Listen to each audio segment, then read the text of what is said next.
Hey, how we doing tonight, guys? We in here going hard in the paint just like some Alabama basketball was last night. My man Herb with us. We got the star Daniel Pettey right here at the bottom. How we doing tonight, brothers? The greatest night of my life. Sorry, I think we both were like, "Oh, he's about to talk. Don't say it. He's about to talk. Don't say it." No, I was like, yeah. I was just trying to give the floor, man. It's like when you meet someone down the aisle and you do that dance. Better than I was last night, man. My heart could barely take what I was dealing with in on the basketball courts. So I'm just glad to be here celebrating the victory. Man, that game was crazy last night. Our group text probably had 8.3 million messages in it. All right, so it was up last night as well, guys. I know your heart rates was probably up watching the Tide play. Herb, how did you feel last night watching the Tide play? You know, we'll get into it in just a minute, but just a quick little breakdown. How'd you feel? I mean, it's too early to say the most anxious, but the most anxious going into a game I've been in a minute, just because you're like, the drama of the last game, does it? It felt like last week, the last game against LSU ended on a cliffhanger, and so we had to watch part 2 last night, and that's how I felt going into the game. Yeah, and part 2 was I get that. That was and it was like drug out too, man. Super close game. Close game. Yeah. Before we get into all that though, guys, let's make sure we hit the like and subscribe button here at the channel at the Bama Standard. Make sure that you are subscribed here to get all your Bama Standard, like I said, Bama Standard, Bama football, Bama basketball.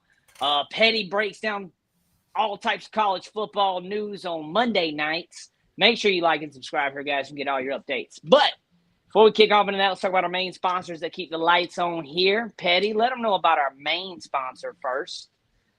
RealRockStone.com, man. Check them out. Look, if you're building a home, I know you've driven around and you've seen those beautiful homes with natural stone and thought, man, one day I want that on my house. Well, make that day today. Go to RealRockStone.com. Any project needs you have, Lambstone has your needs for natural stone. Look, again, don't wait around. Get that stone that you've always wanted on your house. They're located in beautiful Aniana, Alabama. Talk about getting the mind going. Beautiful Aniana, Alabama, and one of the oldest, most trusted sources in the state. And tell them we sent you by using the promo code the Bama Standard and receive 10% off your purchase of stone today. So check out realrockstone.com, of course, after the show. But yeah, get that stone for your house. Get 10% off. Hit them up, guys. Hit them up, guys. And Herb, let the beautiful people know what they need to have at Coleman Coliseum or anywhere. It don't matter where you are. What do they need to have? We stressed the anywhere because this is the one I just pulled out of my backpack just to make sure I could do the show. Go to Whitwell Sports, get your title towel, support Bama, support the Tide. Every sport it's good for. Hey, if you're on the heat, you got to dry some sweat. That's fine. If we have a last minute interception go our way, we got the tears. Like when I interviewed to get on this show, and it was more like me begging to get on the show, there was only 2 questions they asked me. The first question was, is JB available? The second question was, do you have a title towel? Boom. That's what got me.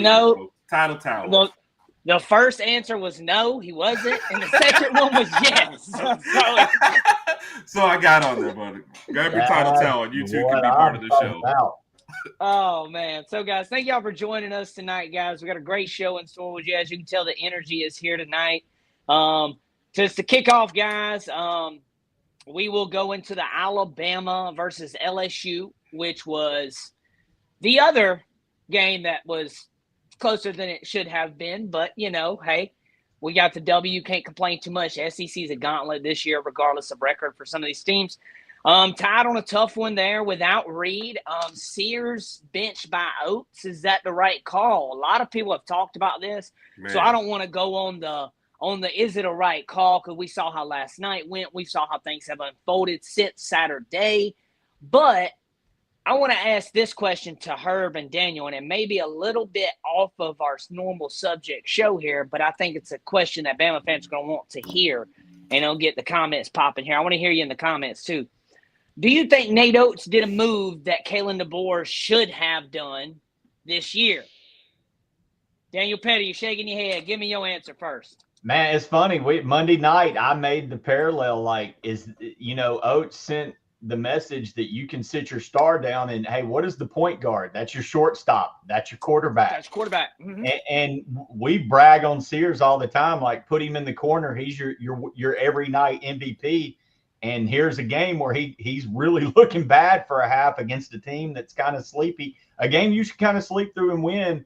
And he had to bench him. So yeah, I think that resonated. Look, man, we're a football school, but to say that didn't resonate across the program when there was so much outside noise about Milroe and should DeBoer bench him this year, absolutely. I think that sent a message out that might have resonated all the way and should have resonated all the way to the football program, because I sounded the horn. I thought Milroe should have been benched at times this year to get his attention. And that don't mean do just like you did, bench him and see how he responds. And that's the deal. How did Mark Sears respond? And I know we're going to get to that. I know me and Herb talked about it earlier in a short, but yeah, absolutely. That's something I hope it did get somebody else's attention in another department. I think it did. I think it has gotten a lot of people's attention. Herb, let me hear your opinion real quick. And if you're in the comments, guys, you're watching right now, let us know what you think about that as well. Do you think Nate Oats did a move that Kalen DeBoer should have done this past year?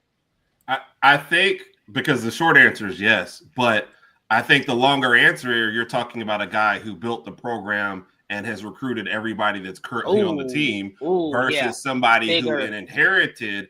Look, the GOAT benched Milroe, and it did not go well at all. So now you're asking the guy that just got there to also bench him and hope for better results. So Nate Oats did a power move, but he can do that because he built this program. Alabama basketball is not where it is in the position right now without Nate Oats. Yes, agreed, 100%. Great point, Herb. That is a great. That might be the best point, actually, Herb. That actually might be the best point that I've heard. Like, that actually is good. And nobody wants to address, no pun intended, the elephant in the room. The elephant in the room is NIL. What we're paying these kids, and what pressure that puts on. Hey, so guess what? Your starting quarterback's making $2 million for some booster that shelled it out versus a guy that's making $250. You bench that guy, and that booster says, "Wait, you want my money for this next quarterback?" I hate to be that way, but that's the world we live in now, and you got to keep people happy. And look, if all things are aside, he's still your best option. You're not going to burn bridges and do what you do. And to Herb's point, you didn't have that. You didn't have that currency or like Saban did with the fan base, or not like Oats does now. No. So it's but no, it was funny because given the football season, it's just the irony of life. I agree. And I think it's funny on that point when you go and read a lot of the same people who said, why didn't DeBoer bench Milroe, are the same people that saying, how dare Nate Oats bench Sears? I had a guy going back and forth me. If I was Sears, I'd quit the whole rest of the season, get ready for the draft. And I was that's the mentality of today's athlete. Congratulations. And that's why Mark Sears is a winner and going to go on to be a first-round draft pick, and you probably never did. Because, look, how did he answer? Like a freaking champion. Yeah. Yep. Just like a champion. And I think last night showed that not only did he answer like a champion, he answered like somebody that takes, one, accountability. Okay. And accountability in today's world is a missing feature, not just from sports, not just from this or that. It's all around things in today's world, as we all know. And I think, being held accountable on his stage is differently too. A lot of us are held accountable with just a few people around versus millions of people watching you be held. You see what I'm saying? So he is on like so commence to him is where I'm getting at. Like, touche to him. Like, he did exactly what was right. Fans that have any backlash towards him need to hush that up. And like Herb said, to the ones that were saying, bench Milroe, but then getting mad because he benched Mark Sears, like, that's hypocritical in a way too, because, if the shoe fits, wear it both ways. And for the Milroe thing, my whole thing with that, and we'll get off that real quick, was that if Ty was that good, it would have been an easier decision. Yep. That's my push on that. Like, I feel like I would have made that easier. But Alabama LSU recap in there, guys. Pettey, give me your initial thoughts outside of the Sears thing, and then Herb, and we'll wrap this one up. Go ahead, Pettey. Gonna keep beating the drum. You can bench your best player and still win a game kind of comfortably in the second half. Now I know it was tied at halftime, but again, a lot of that's because your star player was kind of funky. But then you come out in the second half, don't even play him, and you pull away and win. It's just, again, a testament to the depth of Alabama that you can still beat a very solid, feisty LSU club on a night where you're not really clicking. The cylinders weren't firing, and still find a way to win. That, to me, I say it each week in a different way. I feel like every time we do this show, I'm saying, well, that's the testament of a championship team. Well, that's even a better thing because it's something different each week. This is, every week I'm finding well, they did it this way. Well, eventually you're just looking at this team and it is what it is. This is a championship caliber team. They find ways to win even on nights when it don't work. Nights when it does work, they look unbeatable. That's what the LSU game was to me. It was a game that, there's no way you should lose it. You're 17.5-point favorite. You don't win even close to that, but you still win by 8 on the night where your best player got benched and caused a little bit of controversy. Hell, you still won an SEC game. A lot of teams will take that will pay big money for SEC wins each night. Yep. I agree 100%. And like I said right there, the record doesn't hold weight for how tough the SEC conference is, even when their records aren't matching. This conference is very tough this year, and it's going to beat each other up a lot. Mm-hmm. So Herb, real quick, give us the LSU rundown. Not to beat a dead horse, we knowing the Sears factor, we like how that unfolded. But how you feeling about that LSU game? That was let's be honest, man. LSU outplayed the Tide in this game. If they had a couple scorers, this could have been a lot different. I remember you saying that. Yeah. Well, it's like in the beginning of the football season, you're talking about a couple times if the teams had a better quarterback, we'd have been burned. There was certain instances. Yep. So, Florida, for sure. But I do, like you said, that the answer in the second half, this was not our best offensive performance, but I thought you saw a lot of toughness from the guys. Man, sometimes those teams that you're supposed to blow out are the tougher teams. They have nothing to lose. Everybody's scrapping. Everybody's getting at you. If you lose to Kentucky, we'll go, oh, man, what was Kentucky? You lose to LSU as a 17-point favorite. We're like, okay, this is ridiculous. Ouch. So, yeah. So I like the way he played down the stretch. I think we made key shots then. And, we were the better team, and I think you just kind of saw it more down the stretch than you did through the totality of the game. Is Tennessee overrated? I know that was a little bit out, but we were talking about you started naming other SEC teams right there. See how Kentucky just, got a lick back, what y'all think? Yes and no. Part of it is, look, I think they were up on Auburn with less than a minute to go at Auburn. Yeah, you are right. Just made a shot to beat them. And I kind of, when I watched them play Kentucky, it looked like they didn't have all the gas in the tank. I felt like Auburn might have beat them twice. But the yes and the no part is, I said this to a Tennessee buddy of mine today. I think Tennessee's a better version of Tennessee buddy? What? Yeah, look, I live in Florida, man. You meet all kind of crazy people down there. Yeah, dude, where I live at, you get Alabama, Florida, Georgia, Mississippi State, all of them. You get all of them. Look, living in Tampa, I'm just happy to meet SEC people. Half these folks. Yeah, man, you're right. It was Thanksgiving, and I went over to some friends' houses, and they didn't even have the Iron Bowl on. I told my wife, "We got to get out of here. This is broken." And so I'm just happy to have it. But yeah, I got a Tennessee buddy down here, and I was telling him, I was like, "Dude, I think you're just a little bit better version of Ole Miss. You're really good at defense." But on nights when the offense isn't there, you're screwed. And there's a couple of teams like that in SEC that if the defense is rolling and they can get the offense going based off their defense, then they're hell on wheels. But on nights where that doesn't work, they struggle mightily. You want to know, Pettey, what the best offense is? Great defense. What the best offense? Boom. But best you got to have great defense. Score. And if you got dudes that just can't put it in the bucket, that are finished. That and you got to be able to finish. Yeah. Well, think about Virginia. You get knocked out in the first round as a number 1 seed, and then you win the whole thing. Your defense can keep you in it, but if you have a terrible offense to go with it, you never get any separation. And look how many years they would get there as a 1 seed because they get the tournament and they would run into that one team, Buffalo, who had a guy that didn't care they were playing Virginia. They get top in the 3, and they score 45 points and win 45 to 43 because Virginia couldn't score. But Tennessee, there's a few teams in the SEC that kind of fit that mold. So I don't think yes and no to the Tennessee's overrated. I don't think they're I don't think they're Bama, Auburn, Kentucky, Florida, but they're right there. And if their defense is popping, like I said, they were a play or two away from beating Auburn and giving them the first ball. So it's just the SEC, man. Yeah, especially saying Tennessee and Auburn right there. Saying they're playing some of the best defense right now. Yeah. They're really good. Really well, good. And Ephraim mentioned this in our chat, and I told you we would get to it. He mentioned this off our little clip today. Tired of the turnovers.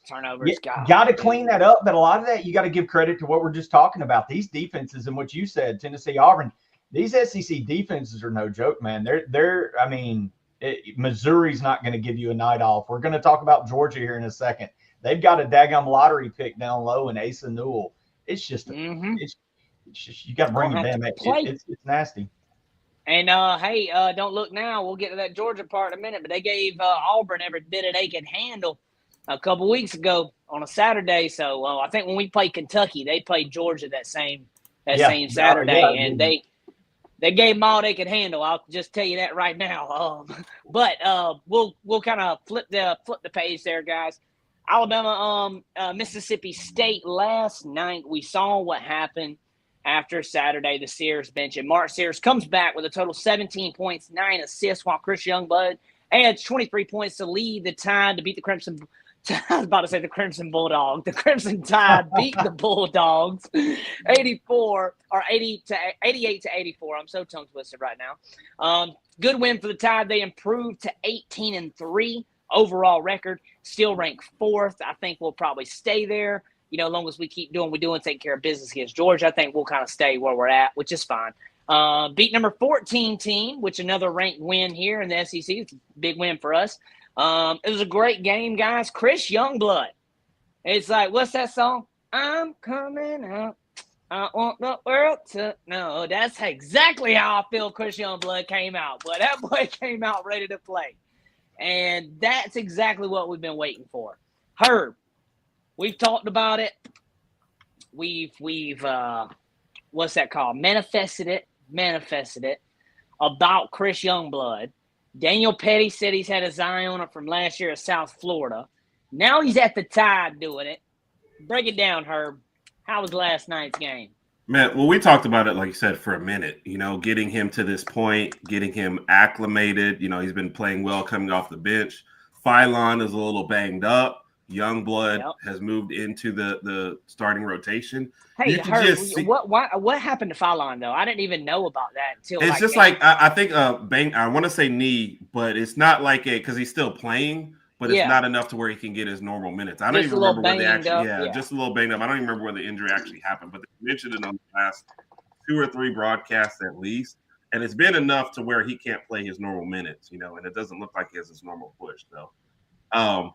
But you can just tell Youngblood, at his size, you're not going to lose anything defensively when he's out there for sure. So it was always like, does he feel comfortable in the shot? And you saw when he was shooting it, there's no hesitation. And I think it was 3 or 4 games ago we talked about it. He got pulled out for a second for not shooting a corner 3. Mm-hmm. You're not seeing any more of that. And the release is smooth. It looks like a picture every single time it leaves his hands. So it does. All of his shots, all of his scores was 3-pointers and free throws last night. So that tells you what he's looking for.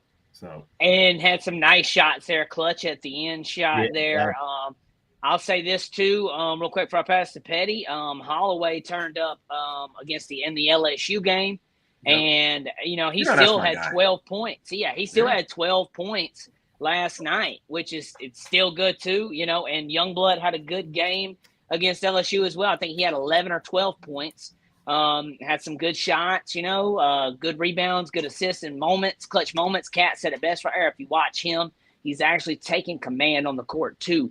Yes, I agree. He is. And Pettey, break it down for us real quick. Last night, Youngblood plays good. Sears bounce back game, 17 points, 9 assists. That's him spreading the ball around. Right there, Pettey, that explains it. We were talking about Sears earlier, like championship mentality, accountability. 9 assists after a game of being benched where you feel like you got to come back in and get your name back up and score 30. No, this man comes out and drops 9 assists and has his team eat and gets the win. That's what I like. Go, Pettey. You can beat LSU without Mark Sears. You weren't beating Mississippi State in Starkville, Mississippi without Mark Sears playing good basketball, not just playing good ball. And that's a rugged game, man. Matthews down low is a beast. But on top of that, you got a kid out there, Josh Hubbard, who is freaking lights out. I think he had 38 points for State. Yep.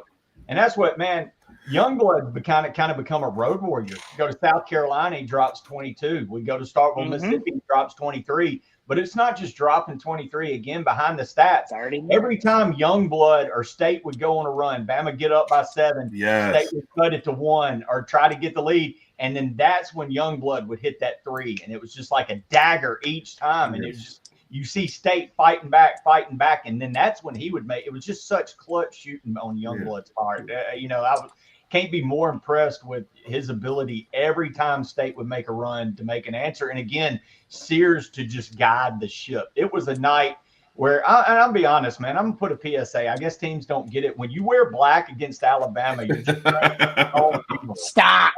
Stop doing it. You can wear black. We'll see. I mean, bring the tombstones because you're setting up your own death when you do the black thing. But look, it was all black in there. It was a raucous environment.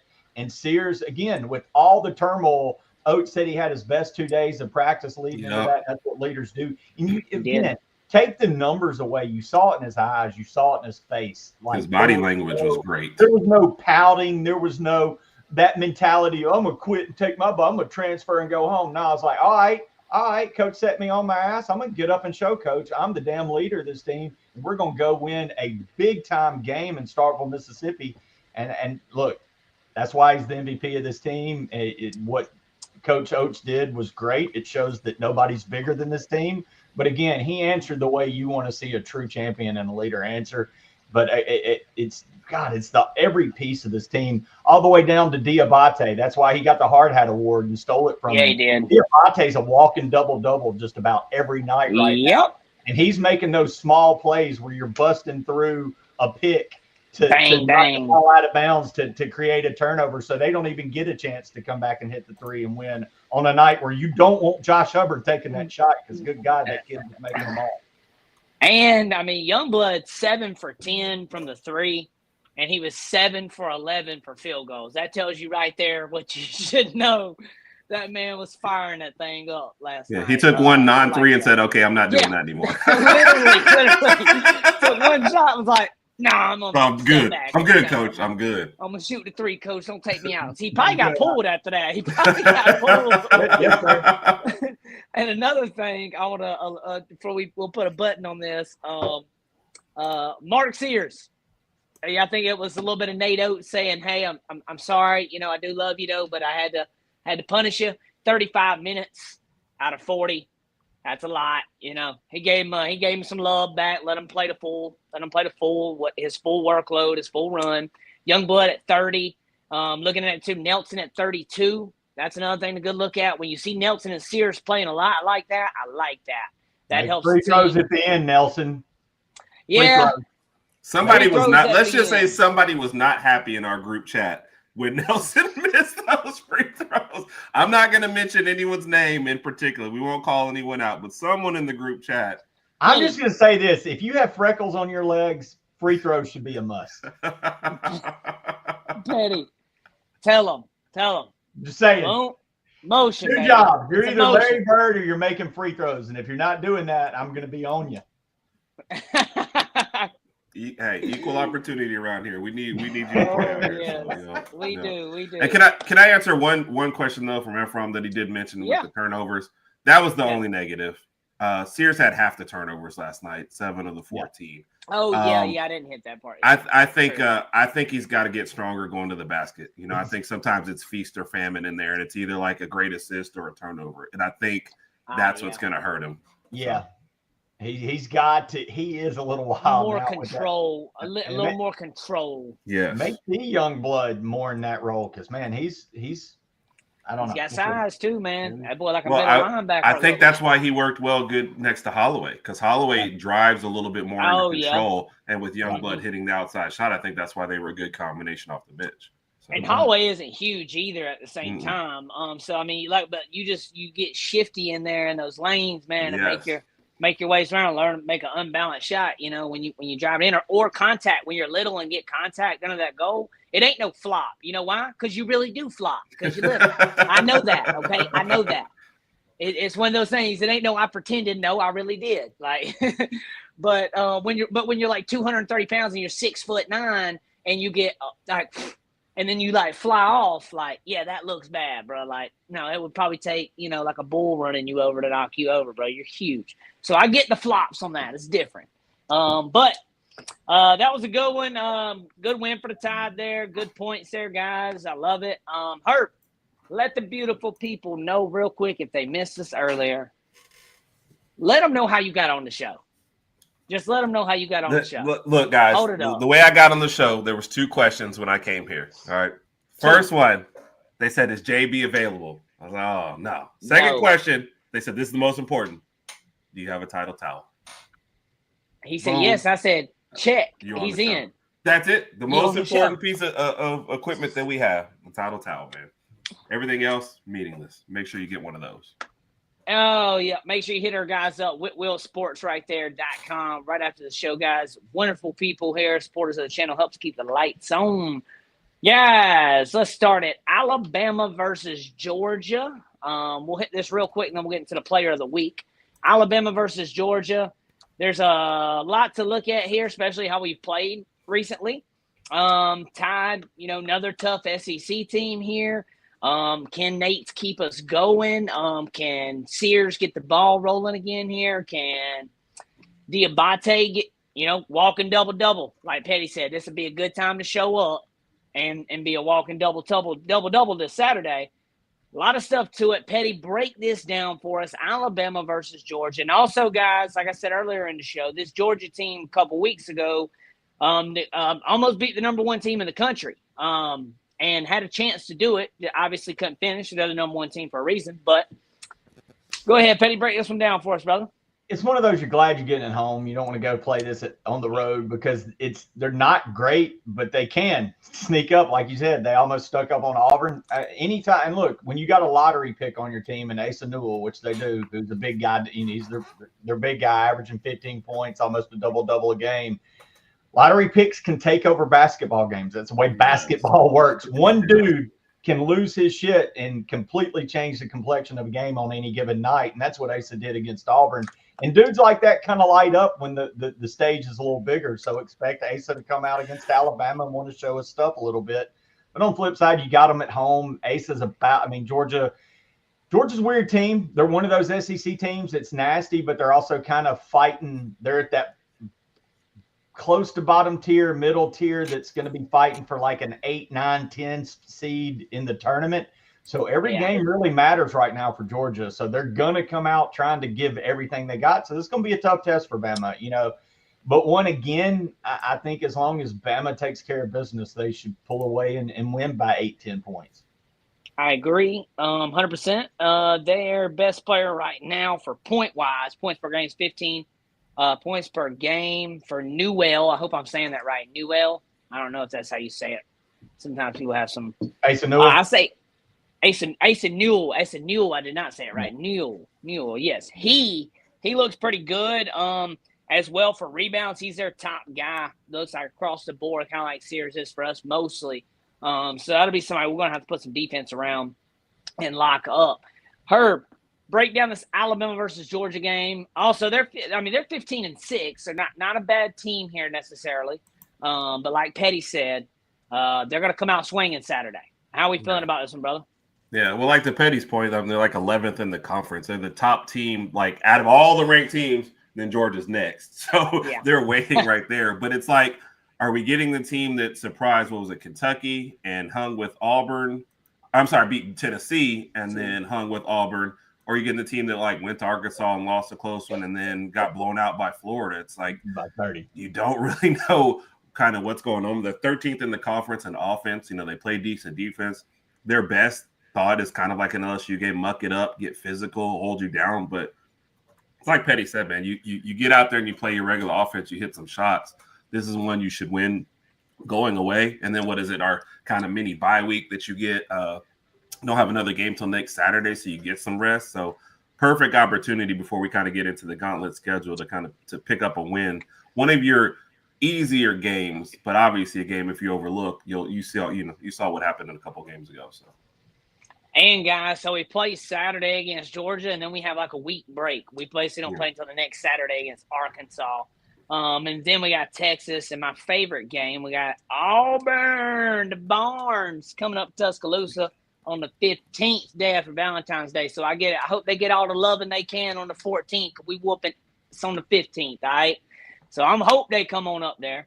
Going to be a good game there too. But Alabama versus Georgia preview this weekend, 3 p.m. Give me the Tide in that one. I think we're going to get it. But like you said to both of you guys, this is a game where you do not want to come out and sleep because Georgia's going to come out ready to play, going to come out ready to score some buckets too. All right, guys, putting a bow in that one right there, guys. Make sure you stay tuned for that one on Saturday, ESPN 2, I believe it is. Yes. Make sure you check the game out there, 3 p.m. Central Time. Next topic, guys, right here. I'm going to let everybody kind of give their player of the week. I like what we did last week. Everybody kind of throw somebody out. If it's the same guy, that's cool. I know we all have a guy. I'm kind of split between the two. Oh, Lord. I am, and I don't know which one to pick right now. So I'm going to let you guys go, and it'll help me decide. Herb, you go first. I'm taking the young blood. You know, okay. I'm going to go away from my guy, but I think some of the stuff that we see, like you rarely see this guy get beat on defense either. And like I said, it's a good physical presence, a calming presence. Mm-hmm. But it's kind of something Pettey said earlier, you know, his play on the road. He's a stone-faced killer. You wouldn't know what, like if you zoom in on his face, you wouldn't know the situation in the game because it's always, and he just looks like, yeah, that's fine. Yeah, I hit 7 threes. I'm good, you know, with clutch free throws down the stretch. So I just love him getting acclimated. I think he plays well off the bench in the starting lineup, but 36 points in the 2 games, 7 rebounds, 3 assists, and like you said, 7 threes in one of the games. I got to give it to him, man. I'm glad he's getting up to speed. That's beautiful. Beautiful. I love young blood. Daniel Pettey, who you got, brother?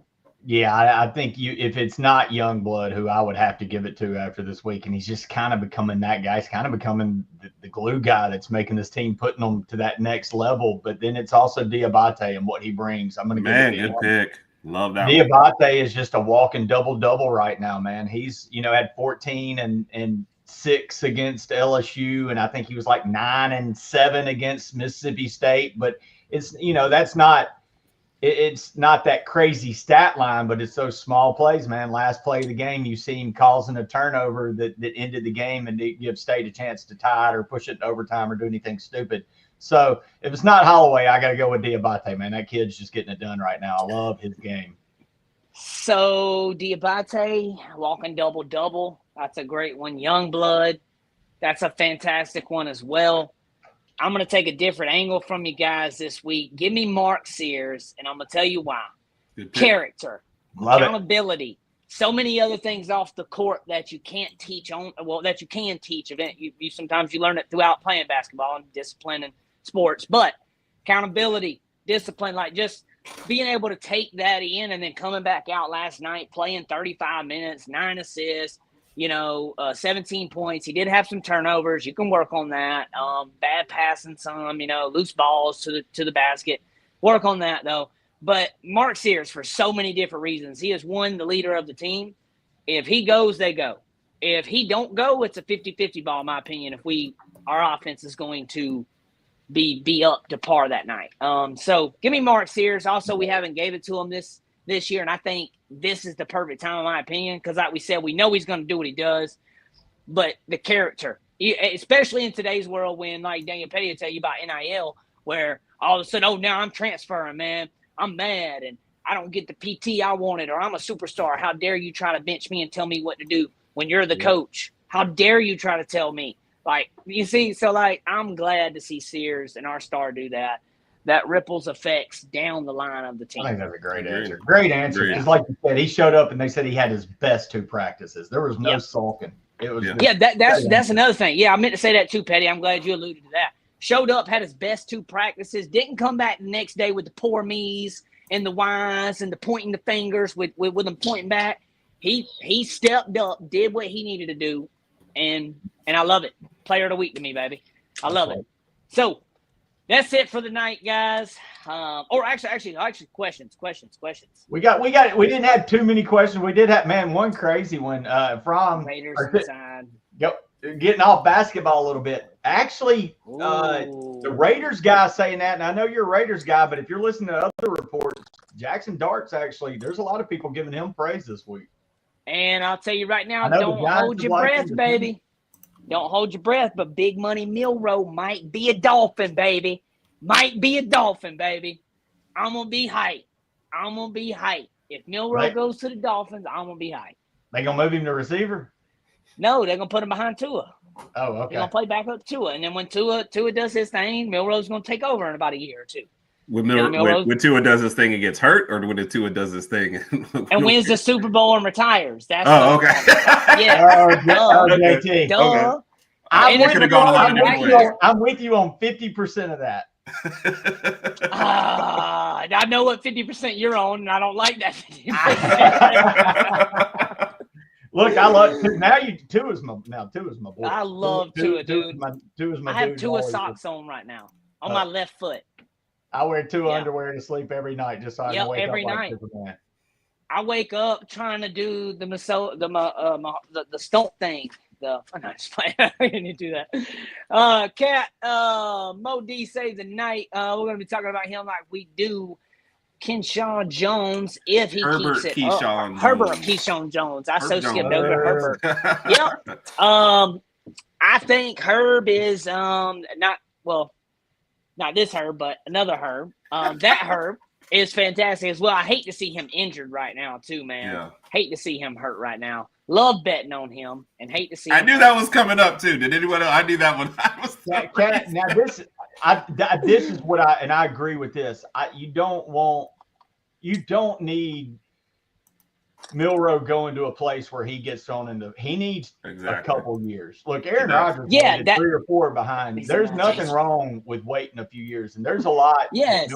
I mean, the tools are there. There's never going to be dispute that the tools are there with Milroe, but don't throw him into a fire to mess with his head before it needs to. Let him learn the systems. If Miami can build, I ain't going to spend too much time on it, but if Miami can build an O-line around Tua this year, we'll be fine for that with him being injured, but the man's getting hit every 2 seconds, man. Like he has a great release and a quick one. You say that, but his injuries aren't even coming on sacks. Like you're right. That one was from him. The one, yeah, you're right. That one, and a lot of the memory bias of recency bias kind of clouds the shade of how he was getting clapped like a lawn chair in the back the past 2 years, and he was sacked like 47 times. But anyways, Mike McDaniels, get an O-line, draft Milroe, put Money Milroe behind him. If you got to, throw him out there next to Tyreek Hill. All right, have him blocking for Tyreek Hill or something, and let's get it. Imagine Milroe blocking downfield, though, bro. Imagine, like, you running and Milroe's in front of you about to go block. That's like a hybrid alignment. Maybe that's my thing. He's got so much athletic ability. If it's not use it. Use it. Yes, so much, dude. I agree. But, guys, that's going to wrap up the show for tonight. Thank you guys for joining us for an awesome show of Going Hard in the Paint. Daniel Pettey, let the beautiful people know where they can find you at, brother. Man, you can find me all over the Bama Standard Network. On Monday nights, I'm here with my guy, Smoke Dixon, at 7 Central on the opening kick. We talk college football. We talk NFL. More than importantly, Smoke just ticks everybody off, and I try to clean up after. Yes. You know, he's just there to fire folks up. But Smoke just tells his truth, whether you like it or not, and I love it. Yep. So come check us out on Mondays. And then on Tuesday nights, I'm here with the Final Whistle, 8 Central. Matt Caddell, Chris James, his big brother Dan James, Lushawn, Ty, whole wild group. Dan's the man. And then here on Thursday nights with you lovely fellas going hard in the paint, talking Alabama basketball. Game, baby. So Herb. Oh yeah, and Twitter, Pettey_Daniel. I need to get better about it, and JT's got to give me a lesson on social media. I am going to give Pettey a lesson on social media, and Pettey's going to give me a lesson on StreamYard because I'm going to need that lesson. So I need that lesson. I can do graphics. I just need to learn how to do social media. And I can do video graphics. My part is I can't do a picture graphic, which is awkward. People are like, but that's so easy. And I'm like, I know, but my brain is ADHD. So when it's moving, I can do it. But when it's still, I can't do it because I'm like, I want to move. Yeah, when I make videos, I have to walk. Like I can't sit down and make it. Like and then when you do it, you can put so many more thoughts into it on one picture. You can only put so you can't if you put that many thoughts and you just got a jumbled mess. So it's a different ball game. It is. I like it though. We're gonna talk Pettey. Herb, let the beautiful people know where they can find you at, brother. All right. So starting on Sundays now. Talking Bama with me and with the real JB. So they actually still put us in the same room together. Did you see? Oh, yeah, Daniel, we added him on the show, by the way. We added him on Sunday nights with the real JB. So now he can't talk no share the same air. Is it? I mean, it's just it does. It does. It's like having a Walmart just share the same screen right too. It's really weird. It's really weird. Then on Tuesday nights after you're done checking out BIM Standard, you can come over and check us out. The Herb Garage Podcast. We're live every Tuesday night, and then with these two fine gentlemen every Thursday nights at 7:30, going hard in the paint. Yes, sir, guys. Y'all can yes, Cat. I'm trying to take over. Right here. Y'all can find me right here on Thursday nights. Yes, we have Herb on, and Herb and JB.